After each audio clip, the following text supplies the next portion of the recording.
money either through solar power or through some other performance control to lower energy costs.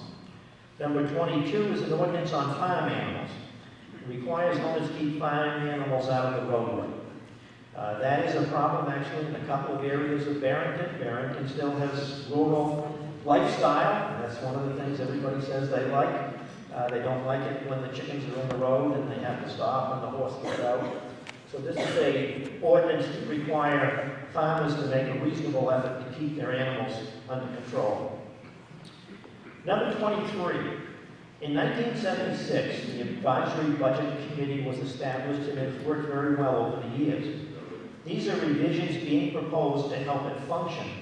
Because the way in which it was established in 1976, the appointment method is no longer available because we are in an SB2. It used to be they would be nominated and elected from the floor of the meeting. So this is an article to clarify that, but to preserve this long tradition. I see here one of the chairmen that served many years sitting back there, and we certainly would like to continue the Advisory Budget Committee. Number 24 is a petition to accept back land sold but kept the right of repurchase for $1. This just gives the selectmen that authority should that land or any other piece which the town has sold with that kind of a buyback provision comes up without having to go to a full town meeting. Numbers 25 through 28 are petition documents. In our form of democracy, 25 citizens are able to petition and have an article on the warrant. That does not mean the town meeting has the authority to adopt the article that is petitioned, because New Hampshire is not a home rule state. We are only allowed to do what the state allows us to do. Number 25 is a rights-based ordinance on water and resources brought by petition that seeks to add additional protections to our natural resources. The town attorney, and she can speak to this when the article comes up, indicates the town has no statutory authority to adopt it or to enforce it. Some provisions in this article. And the selectmen do not recommend passage of this article because, as we say, we do not believe we have any authority to adopt or enforce it. Number 26 is a resolution encouraging the move to amend. It encourages amending the U.S. Constitution for a change in campaign contribution as far as the Constitution goes. That has no binding effect, so the voters are free to vote on that as an indication of what the will of the voters are. Number 27 would put all land use change fees toward renovating the former town hall. The town attorney and the Department of Revenue indicate state law does not allow us to do it this way. Selectmen do not believe renovating the former town hall is a wise course of action. Number 28 is an official budget committee. It requests 9 members. The law allows town meetings setting the number at anywhere from 3 to 12. Those are at-large, plus there are 3 ex officio members in Barrington, which would be a selectman, a school board member, and a person from the village district. It's a significant change in the budgeting method over what has been done here for many years. It's hard to get volunteers to serve. If you notice, we were unable to get 3 people to serve on the Advisory Budget Committee this year. And it would result in 2 budget committees unless some amendment is made to these articles to indicate which one of these 2 articles would take priority, 23 on the Advisory Budget Committee or 28 on the Official Budget Committee. If you want additional information, this website, barrington.nh.gov, at the bottom of the home page there's a link. You can also get there from the town administrator page. And I went on our site to check how many people went to our site in 2013, and it was 374,471 hits. So that's averaging over 1,000 hits a day. And this past week I looked and we were averaging over 2,000 hits a day.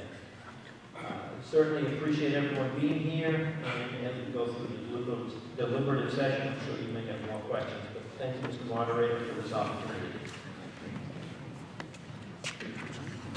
Okay. We'll get into the meeting now. Can you hear me?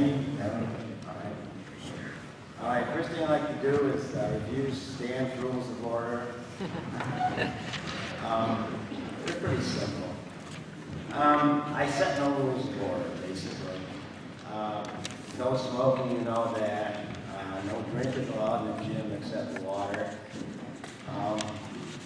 If you're not a first responder, please turn off your cell phone.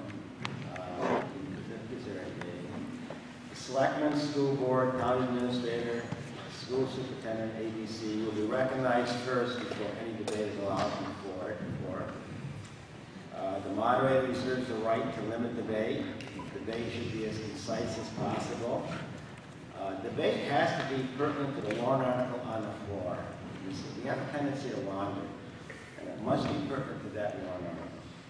All debate and questions should be through the moderator, so we don't get this back and forth that you can't understand. Before speaking, you must be recognized by the moderator. And then recognize, state your name for the record so we know who you are. And of course, our clerk can take it down in official minutes. The moderator will ask that complicated motions are put in writing so that I understand them, and then we can get them in writing so that we get them written, get down in the minutes the right way. To avoid confusion, only one amendment will be allowed on the floor at a time. So if you want another amendment, we either got to get rid of the first amendment.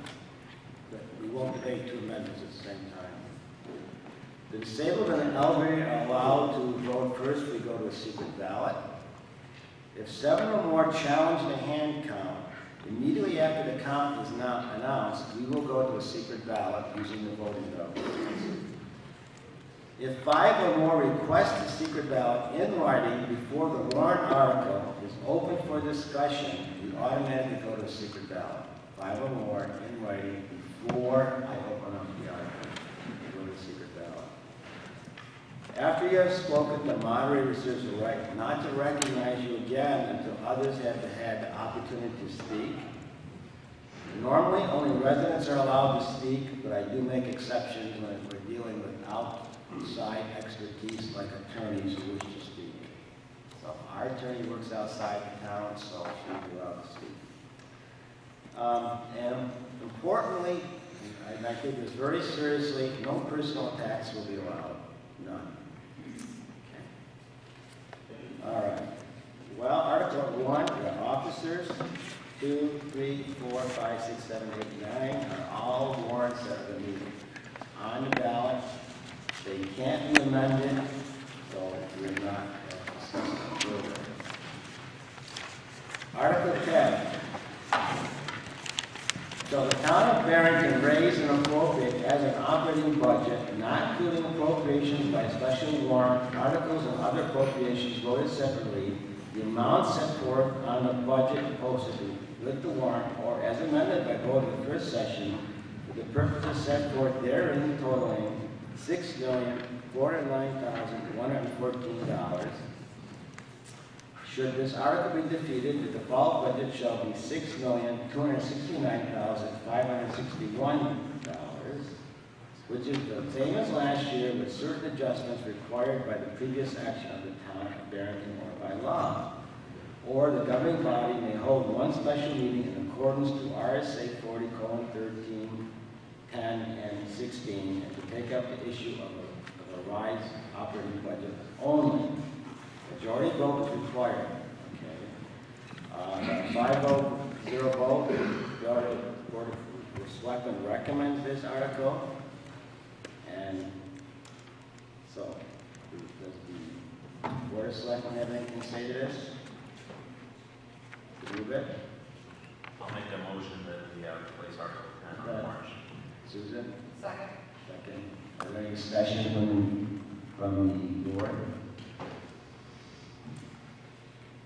No discussion. Okay.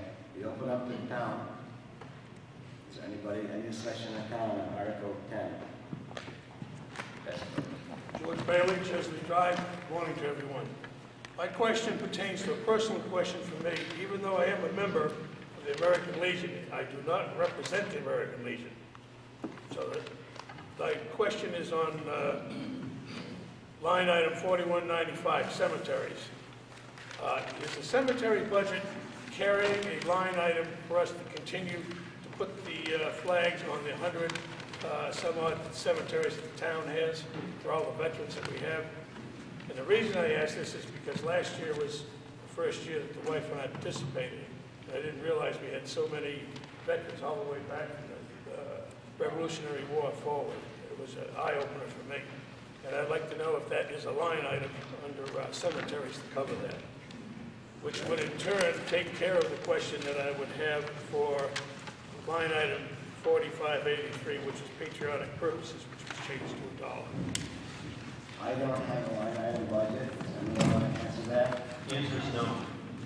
No on which part? Both or no? There is not a line item under the cemeteries for the flags? Since I've been here, the town is not who purchases the flags. No, the town does not purchase the flags. It's my understanding the town, John, has reimbursed the American Legion for the purchase of these flags.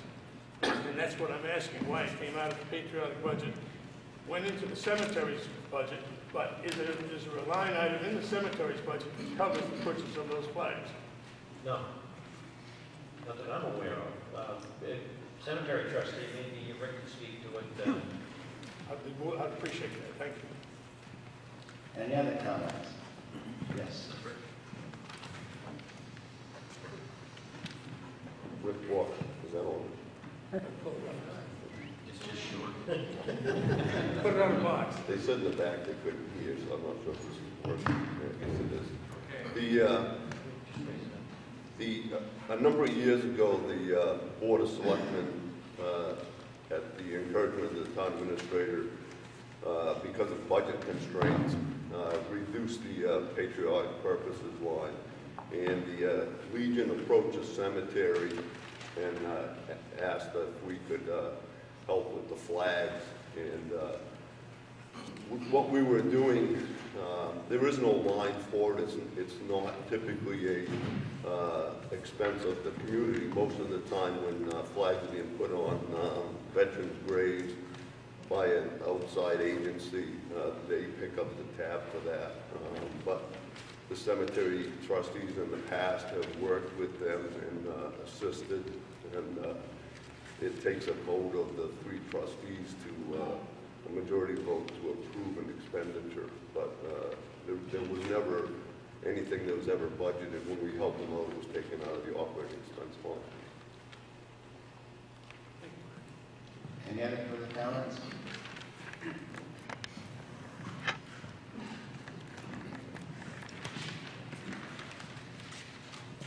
Ken Grant, Parker Mountain Road. In the budget, it was mentioned that there was $49,500 for building design. Yes, Could you explain that? What building? town hall. Where? We don't know yet. Well, I mean, you don't know whether it's going to be on Ramsdale Lane or some other property in town? That's correct. We're waiting for the voters to weigh in on the article on exception to land. And exactly what town hall building design? Is that just a town hall or some other building or included or what? The expectation is that we will coordinate with other groups, but it's primarily a town hall design. Have you excluded the use of the building that we have now? The selectmen have voted that they are not going to explore renovating the old building at this time, but are going to look at building new. Yes. And based upon, as you said in the town common report, based upon two votes, you determined that you and the board determined that the town hall in Ramsdale Lane shouldn't be renovated because of 2 votes. Nothing to do with the amount of money that you wanted to spend. You made the conclusion that it's basically because people voted it down. There were a number of reasons why the Board of Selectmen took the vote to proceed with looking at building new. One reason was, yes, the town meeting has twice voted against renovating, and the selectmen believed that part of that was because they did not feel it could be safely renovated. Second reason relates to energy standards. The third relates to the Americans with Disabilities Act, which would require expensive renovations, including an elevator. The fourth is that we're renovating space that we don't necessarily need because there's a large amount of wasted space. Over a third of that building is basically unusable because of the way it's laid out. There are fixed concrete block walls, which in some cases gives you too big a room, in some cases gives you too small a room.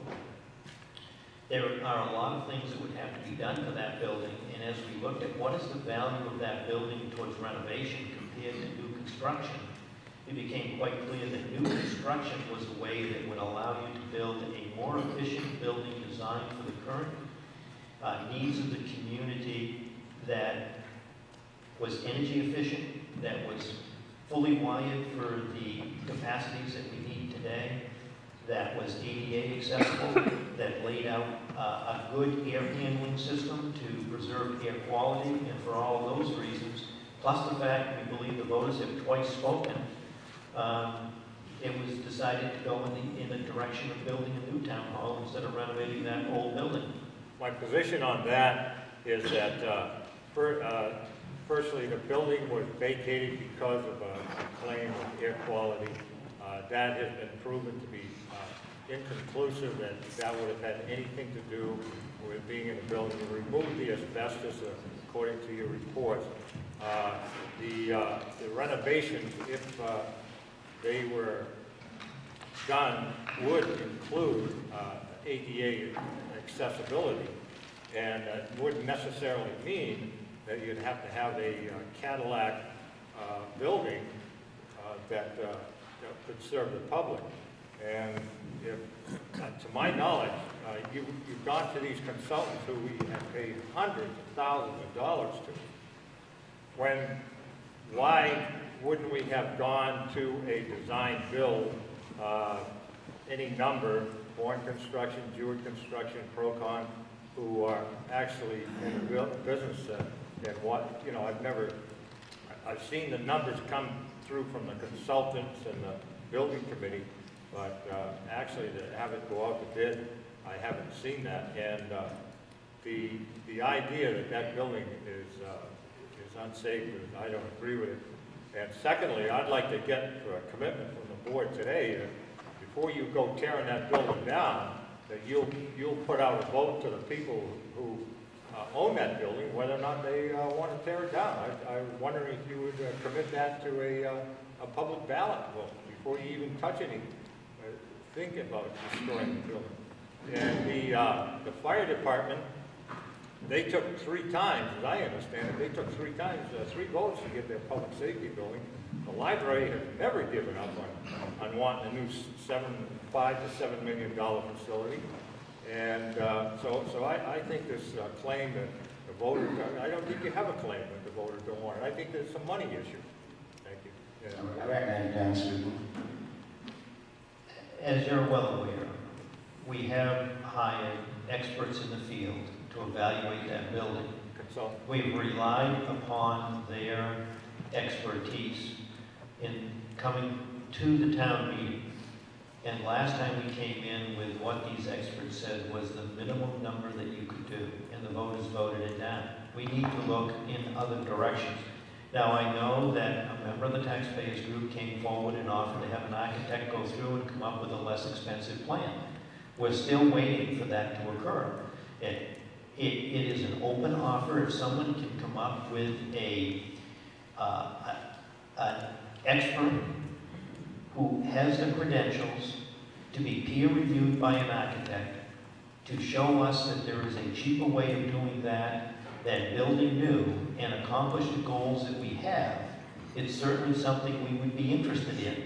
But as you've said, why do we keep spending money on that old building, studying it? Why not start new?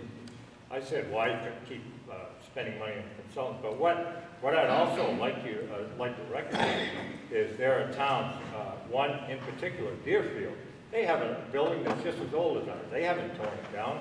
As a matter of fact, they're leasing space out to private concern for the portion of the building they're not using. But what I would ask here today concerning the budget is that if the board would tell us, commit today to, before you think about tearing that building down and committing that you will put it up for a public vote. That's a public building. I don't think, an issue like that, I think has to be decided by the voters. Mike, would you? Yeah, we commit to that? wouldn't tear that building down without your okay. We would never do that. Not my, the rest of the voters. I trust you. That would be a valid question? It will go before the voters, absolutely. Okay, thanks. Any other questions on the budget? Yes, George. Mr. Chairman, I would ask your consideration, please, the next time we do the budget next year, because I know you'll still be sitting there, I would ask that the patriotic purpose that you look at and consider putting some money in there for patriotic purposes. I think we've had these individuals that are in and around town, and 100-odd cemeteries we have. I think it's an honor to go around and put the flags there to recognize the services that they have given us, and I would ask that you consider that for the next budget go around. Thank you. Any other comments? I have one more. Yes.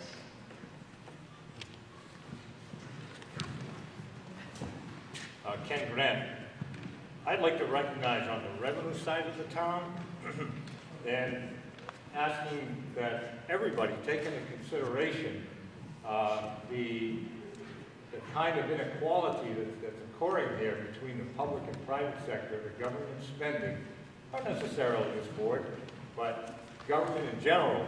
In our town alone, for last year, interest